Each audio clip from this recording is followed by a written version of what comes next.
Actions, Responses to Trafficking, the podcast that shines a spotlight on new and established trafficking responses in the UK and beyond. Welcome back to Actions, the Responses to Trafficking podcast. Today, I'm joined by Rachael King, the CEO of the organisation the Strongtower Foundation, which supports survivors of human trafficking and works to build awareness. The Strongtower Foundation is opening a home and programme of support for survivors of trafficking. They've based this on their research into the gaps and the shortfalls of the support currently available for survivors and have tailored their service to fill those needs. So this will be a really timely conversation about their organisation and the support that they are going to be offering. Hi Rachael, great to meet you. Hi, lovely to meet you too. Thank you for Thanks so having me. much. Oh, it's a pleasure. I'm really glad we managed to have this conversation. I know it's been a few months that we've been in touch trying to coordinate this. Yeah, no, it's great to be here.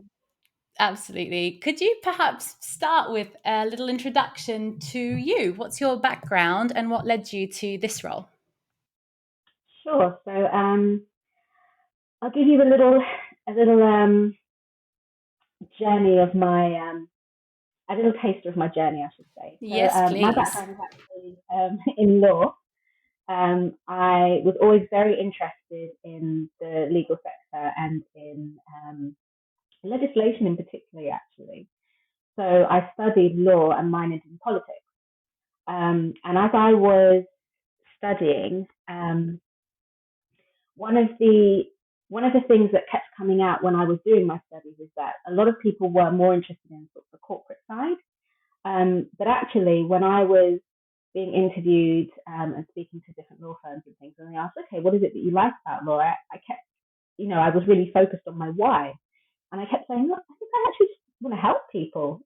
And they said, oh, that's actually, it's quite different from what a lot of other people say when they're, trying to get into the law firm. And that's fine. But for me, that was my why. I actually genuinely wanted to help people. And so as I continued in my studies, I did a course in human rights. And that was the first time I'd studied politics at university at A level. And so I understood, a little bit about what the UK does. But that was the first time I saw international human rights on a wider scale and things that were happening in legislation and real ways that human rights impacted people outside of the sphere that we see in the UK. And that really fascinated me. So I went on to study that at a higher education level. And I really enjoyed that because, for instance, one of the first pieces of coursework I did actually touched on modern slavery. And that was about resident children in Haiti. And what actually happens is people that can't afford to look after their children, they'll sell them to a more wealthy family as domestic servitude individuals. But looking at that from a student's perspective, I looked at modern slavery and I looked at these resident children. And I said, I don't see any difference. And so for them, that was a cultural thing. But actually, from an international standpoint, it was recognized that this is actually a practice that's problematic for those reasons, that those children are actually in a form of modern slavery. And that's the first time that I come across something like that. And so after I'd finished my course there, that was really the first taste that I had of modern slavery in any form. One of my mentors actually said to me, okay, what is it that you want to do? And I said, I want to practice human rights. And they said, okay, what kinds of human rights initiatives have you gotten involved with? And I went, I haven't really done any yet. It's all been story.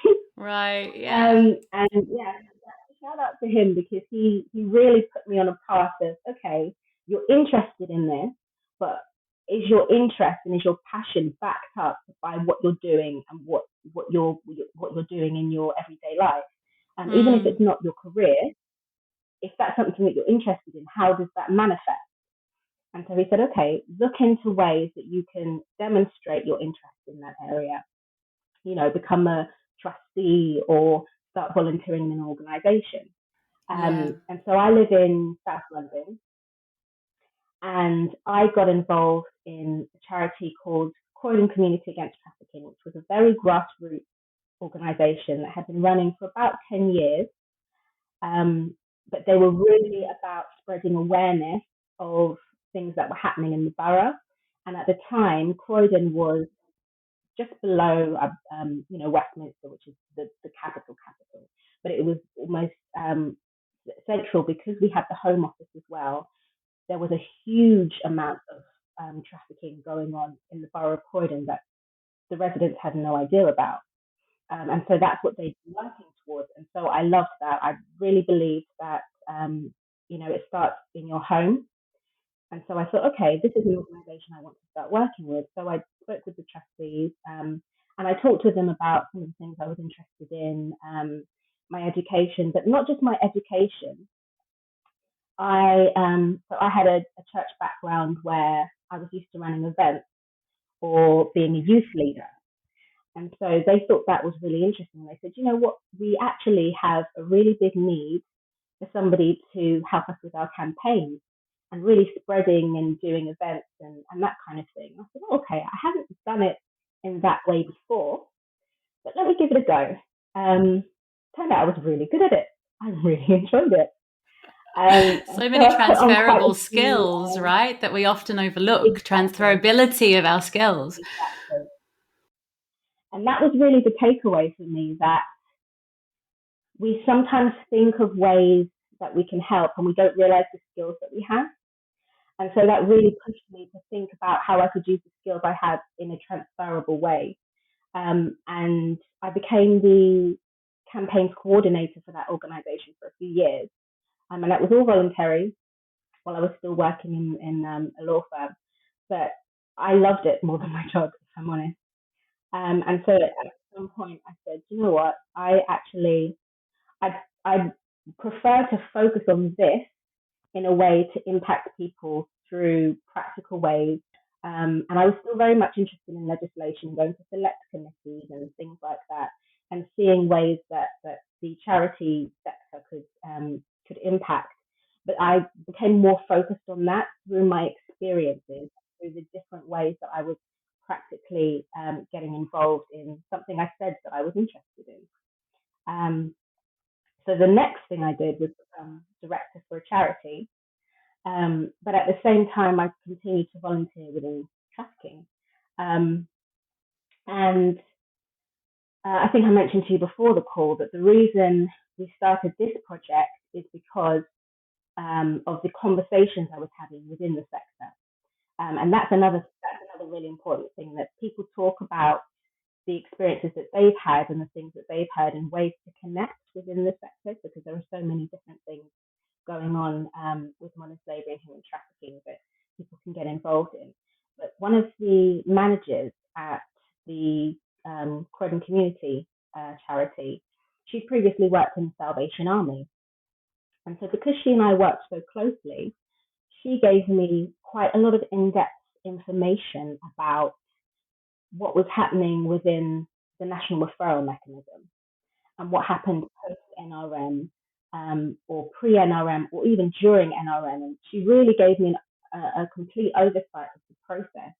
And she said one of the reasons she left was she found it a little bit frustrating that some of the ways that people could help, the legislation and the planning just wasn't quite there.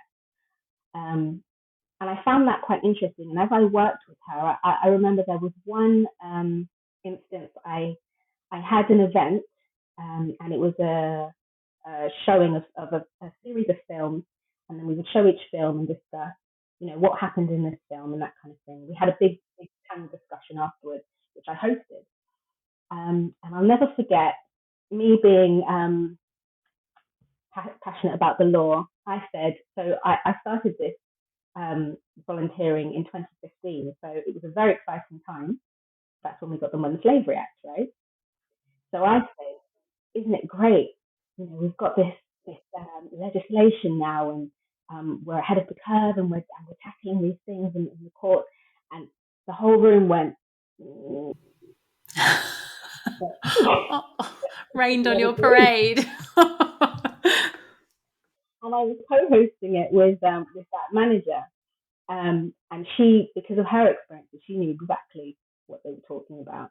So she was saying, okay, it's great that we've got this legislation, but actually it focuses um, so much on prosecution that a lot of the gaps are found in the support system. And then you get this cycle of re-trafficking or people getting stuck in the system. And it's really, really difficult for people that are coming out of that.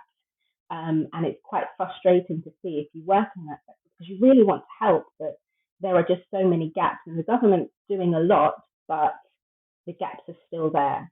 Um, and what I really took away from that was okay. Well, it is great that we we have this legislation, and I don't fault the police in that because if you think about anything drug trafficking, the way you stop it is you cut off the head, right? So if they want to really focus on ending modern slavery in our lifetime, they have to go for the top. They have to cut off the head of these traffickers, metaphorically speaking. Yeah. um, Just wanted to clarify that. cutting off the heads of the big gangs and the people that are actually perpetrating these crimes. But Yeah. then you also Yeah. have to think about, okay, how do we then help people that have come through the system? And that's something that's been very slow within the last few years. So that's what really made me look at, okay, these are the gaps that I'm hearing about. This is the experience that I've had, the passions that I have. Um, what can I do? Yeah. And so I came up with this project, the Strongtower Foundation, which we'll talk a little bit more about. Yeah. But that's really focused on filling those gaps of, okay, this is what people have said that they need within not just speaking to people in the sector, but also in reports that we've read and some of the quotes that have been quite strong, saying things like, "Oh, I felt like I was out of the fire and into the out of the frying pan and into the fire, because there wasn't much support there for me when I left, Support and afterwards. so I just Yeah, again exactly. afterwards, yeah." So those kind of really emotive pieces and articles that I was reading are what led to the Strong Tower Foundation being formed. That's really fascinating and such an interesting journey. And I think I'm really glad that you mentioned the transferable skills as well, because I think people often overlook the way that we can use skills that we've gathered in other areas, in other fields of work, and how useful they can be in this sector. And also, really interesting, you mentioned that a lot of your time initially was spent volunteering. How did you manage to juggle that alongside what I presume is full-time work and kind of juggling volunteering? Because again, I think a lot of people want to get involved in this sector, but are a little bit unsure how they're going to cope alongside having to sustain full-time employment on the side or full-time studies or Yeah, whatever it might be that they're doing. definitely. I think it is very much about time management. Um, I would my best advice would actually just be just start. Find something that you're interested in. Find something that you find that you're good at, Yeah. whether that be blogging or social media, creating posts, that kind of thing. If you're good at it, it doesn't feel like a job.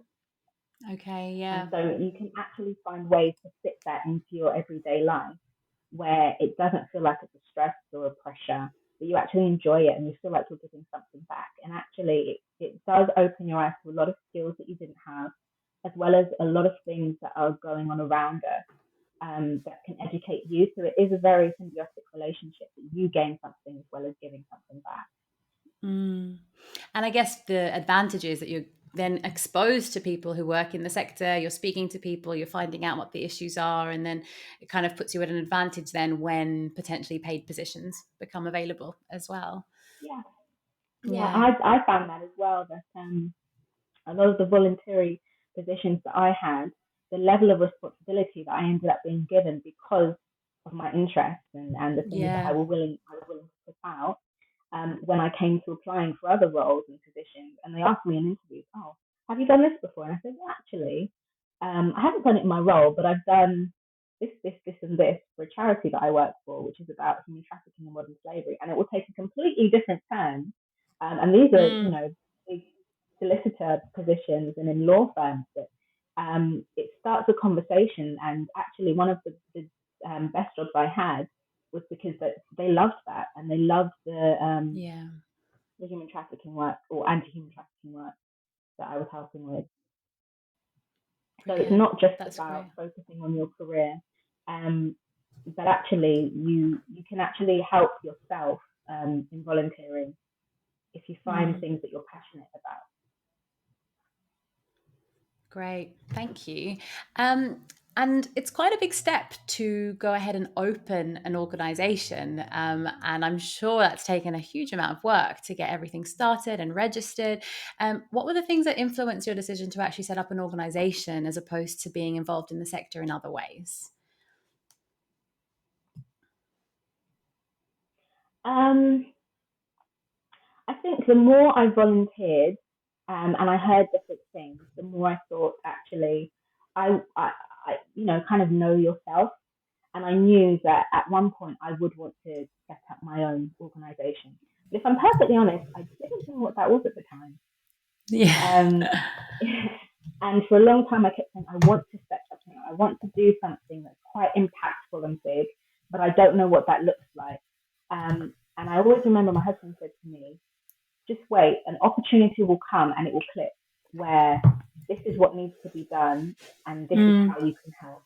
And that's actually exactly what happened with the Strongtower Foundation. So my husband started working in the property sector, and I started networking and made quite a few contacts that at this stage are now actually our trustees. And so we pulled together our experiences, and I said, you know what, I want to set up this project because the two biggest needs that I keep coming across from post-NRM victims is housing and mental support. Right.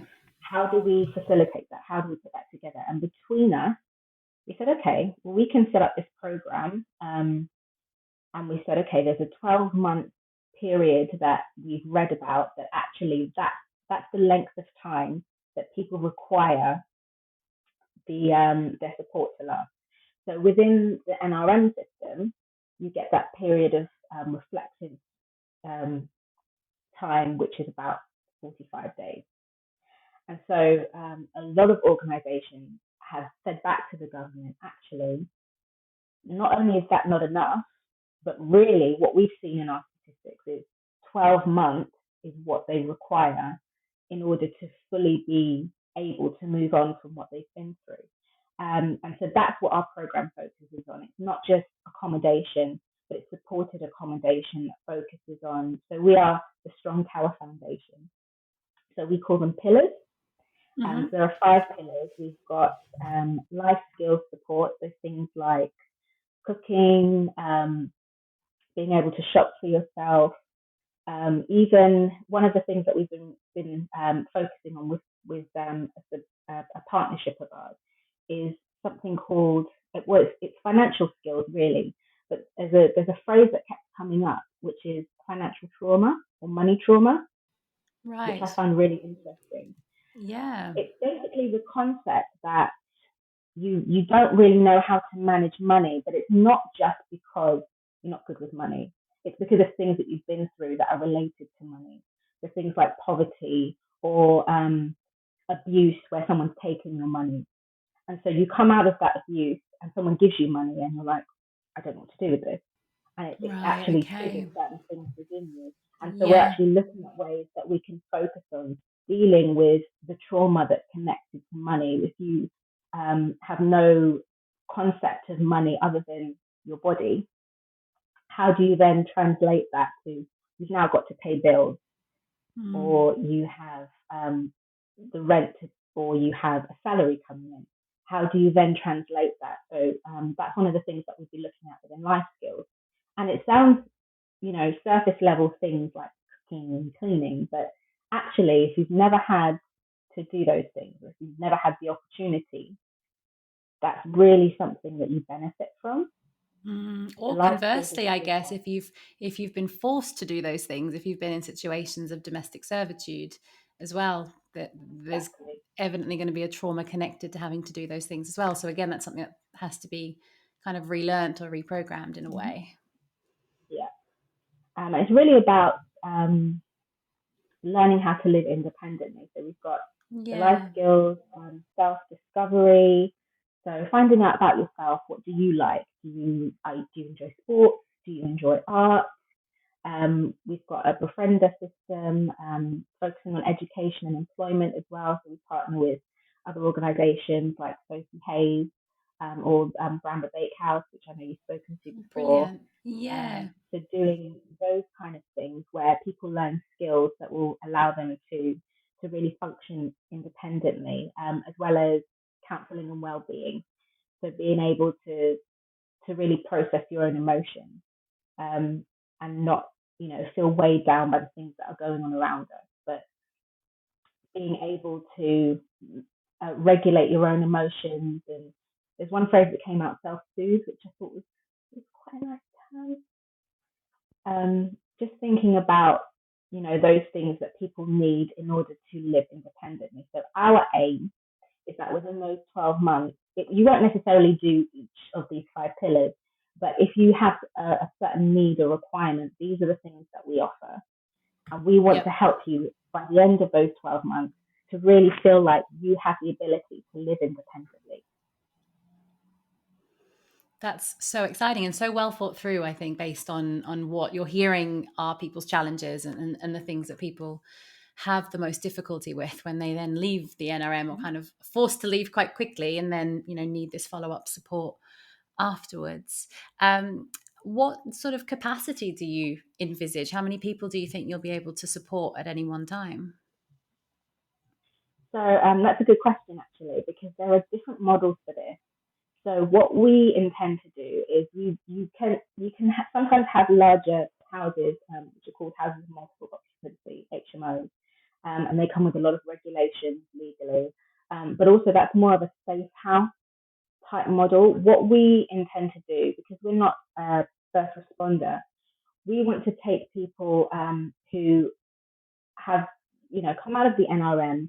They've been supported for a little bit of time, but they're not quite ready mentally or emotionally or, employment wise to be able to live independently.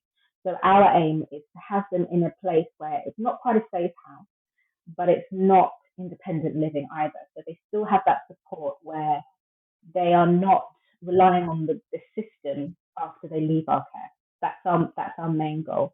So what we want to do is actually have not HMOs and not 4 and 5 bed properties, but smaller properties, so 2 beds across the South London area actually, um, and that way people get used to that independence of living by themselves.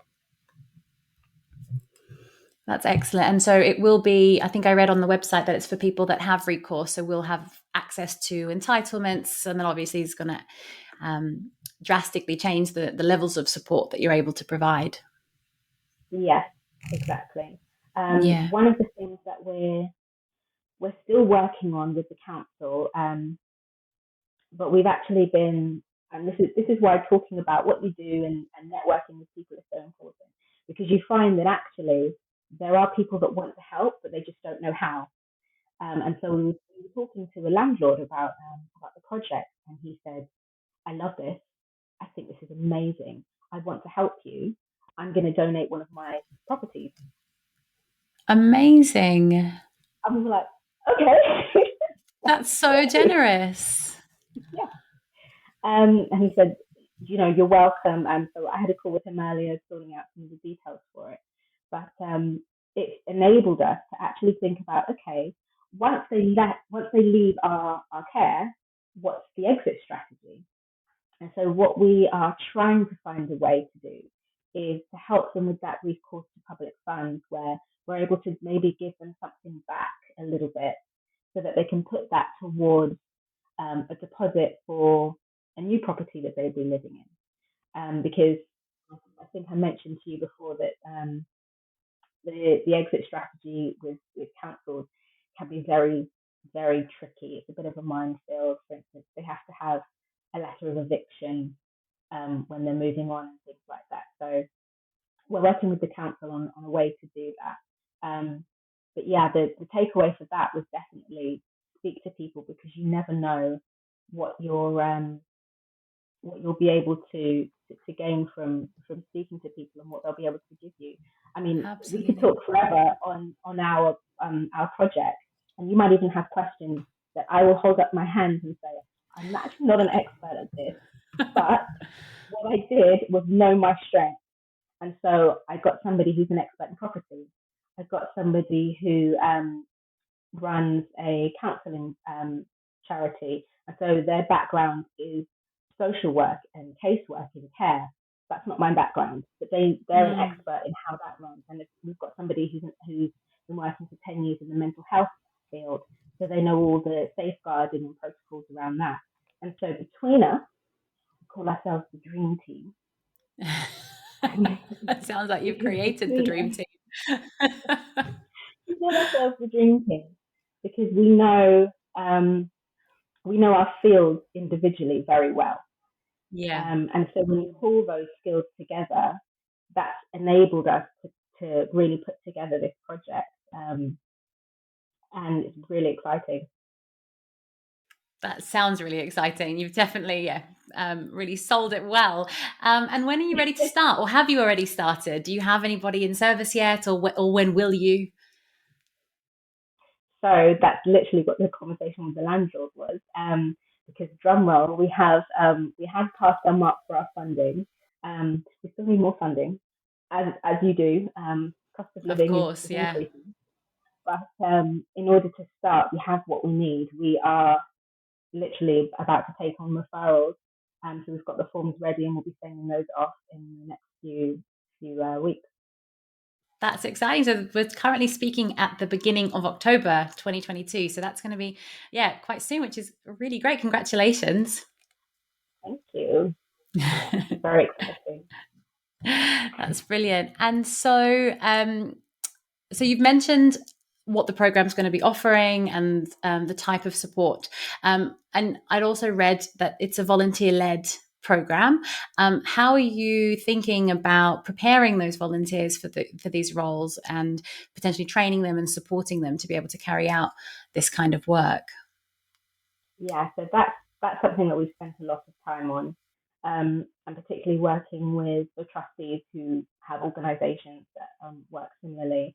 Actually, in my previous role, I was director of was also a volunteer-led organisation, and so I'm quite familiar with the safeguarding aspects of things, um, and making sure that people are eligible for that and that kind of thing. But it's really thinking about not just the safety of the volunteers, but also the safety of the individuals that they're supporting. And so finding ways that they can meet in mutually assured places. Um, for instance, so say for instance, we had somebody that was passionate about yoga, and maybe they do some yoga classes and they think, oh, I'd like to offer that as volunteer time. So okay, one of the individuals in our property said, oh, I'm interested in getting involved in yoga. Then we would go through those checks and balances. But also we have partners who are willing to train some of our volunteers. So if you are interested in volunteering, we're happy to train you and to increase your skills, and then you volunteer some of your time.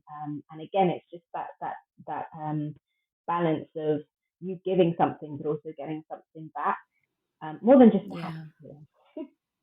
Yeah, And so great. we would work with them to, increase their qualifications, or um, increase their knowledge in the area, and then they would work with those volunteers in a park or something. Yeah, so that's the model that we have. Brilliant. And so this will be, so you said that you're about to start sending out referral forms. So you're going to soon be open for intake. So if people are thinking that they might be working with somebody that might be interested in this program, do you have a set of sort of eligibility criteria at the moment that sort of will help you sort of shortlist or determine who can come into the program? Yeah, so that's all on our referral form. But the eligibility at the moment, we are focused on women. That's not to say that in the future we won't focus on men. And one of the things we do want to look into is focusing on families, which Okay. again is a gap within It's a the huge sector at the gap. moment. That's really interesting. You mentioned that. Yeah. Yeah. So that is something that we're looking into in the future. If we do go into those larger houses, that it would be for a family, which would Yeah. be amazing to support an entire family that's gone through something. But at the moment, we're starting with female victims that have come through the NRM system. They have positive conclusive grounds and recourse to public funds that we're able to help them with and help them manage those things. And I think those are the main criteria that we have at the moment. We're not taking high risk as well. That's one thing I would Okay. say because we are a sort of middle ground of wanting to help someone move on independently. So if you are somebody that needs a lot of support and you have a lot of um, mental health requirements, then probably we're not the first place you should go. There are other organisations available. But no, there are a lot of people that tick the boxes for what we offer. So one of the things the trustees have said when I said, okay, what if we sign the lease and then we have to look for people? And they're like, don't worry about that. It's It's not not about there. looking. Yeah. That's why we set up this program because the Yeah. need is great.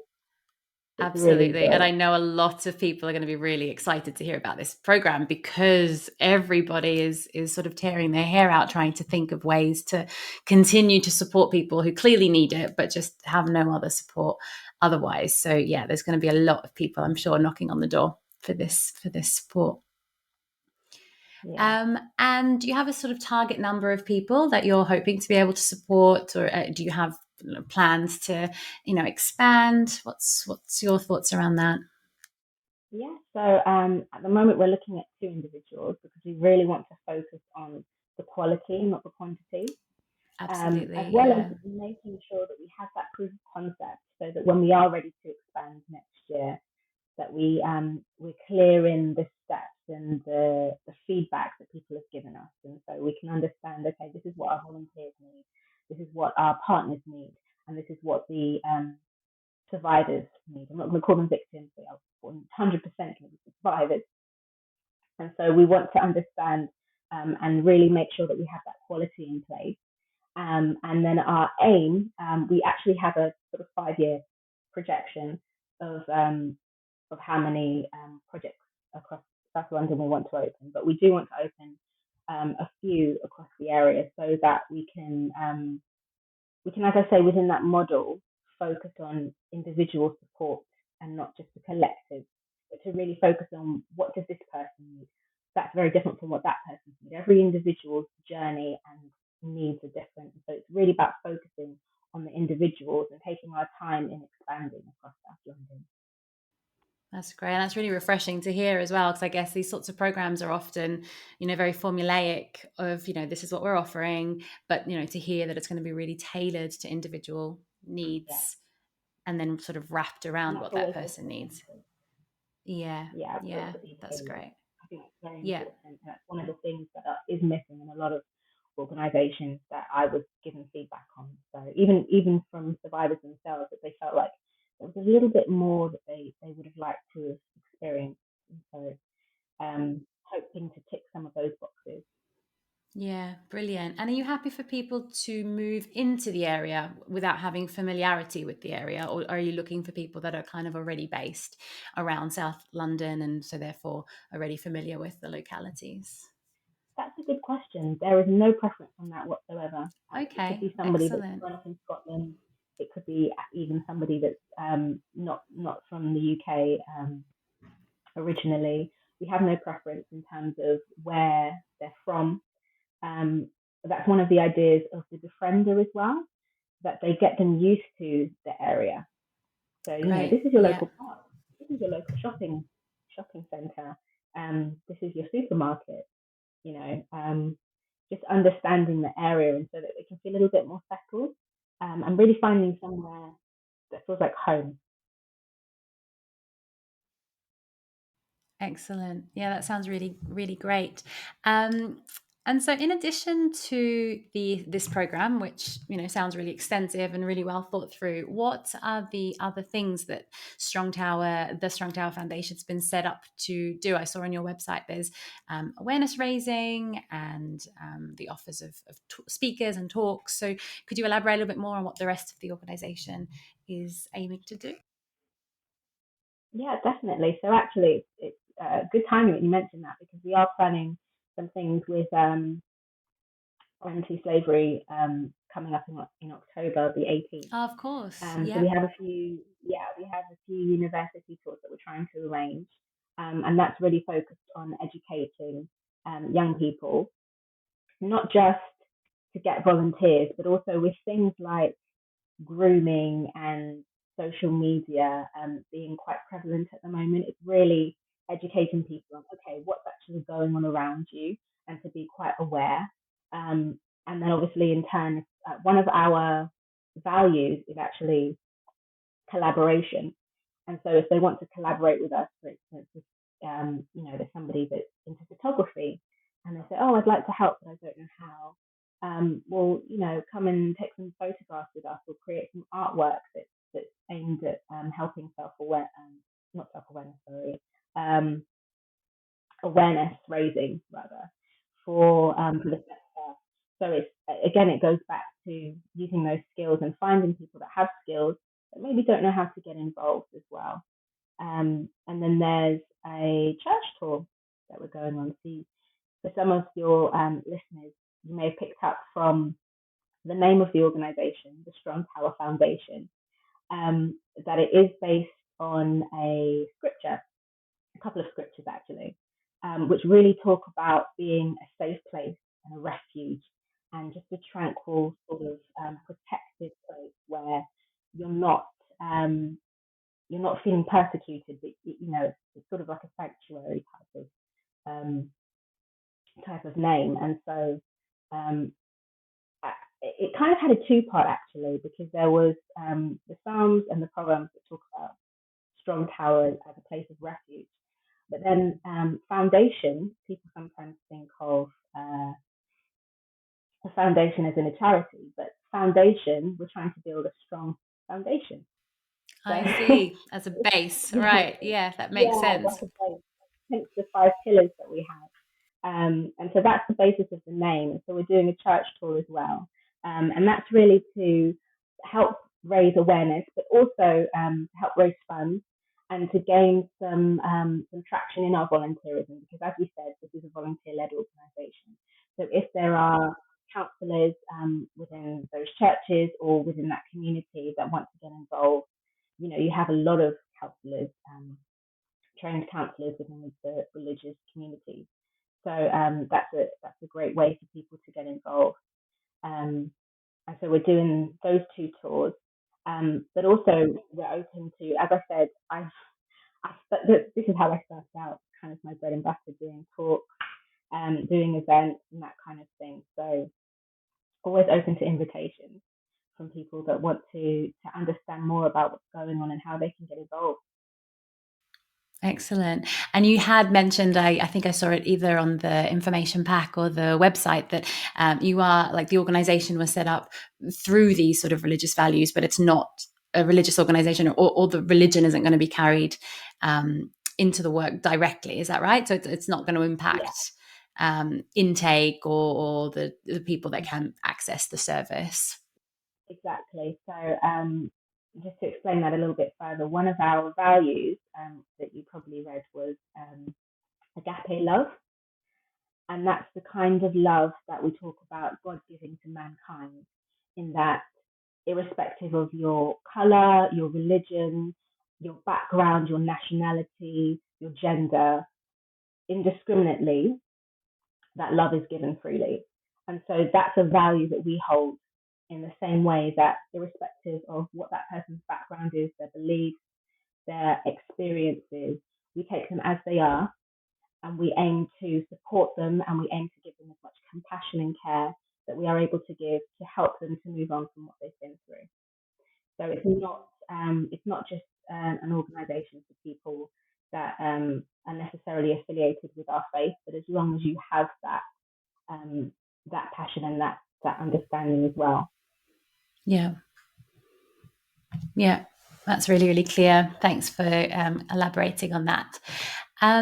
So I think that's about all we have time for, unfortunately, Rachel. I could speak to you for so much longer, though, because there is so much more to understand. But it's really exciting that you're at this point now where you're about to launch and that you've got this accommodation and you're about to get started. So it'd be really nice to check in the future to see how things are going and even, more progress and more things that you're learning. If anyone would like to find out more or to get in touch with you, what should they do? Probably the best way to reach out is via our email address, which is info@thestrongtowerfoundation.org. Yeah.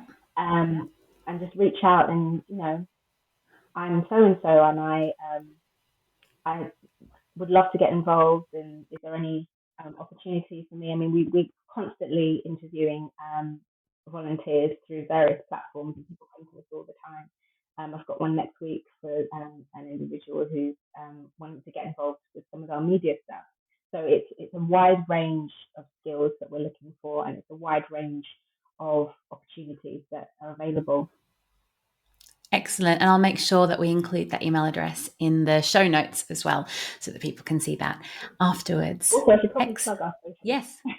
Yes, please. Go ahead. Instagram, Facebook, and LinkedIn. Okay. And those are all the Strongtower Foundation. So if you type in our full name, we'll come up. Excellent. And again, we'll make sure those links are in the show notes too, so people can just click on them easily and find you. Awesome. Thank you so much for your time, Rachel. It's been such a great conversation. I've really enjoyed speaking with you. Thank you also to those. Yeah, no, it's an absolute pleasure. Thank you also to those that are watching or listening. And until the next episode, bye for now. You've been listening to Actions, Responses to Trafficking podcast. Music used in this episode is Inspiration, written by Rachael Crux and sourced from freepd.com. Actions is produced and presented by Kathryn Baldacchino.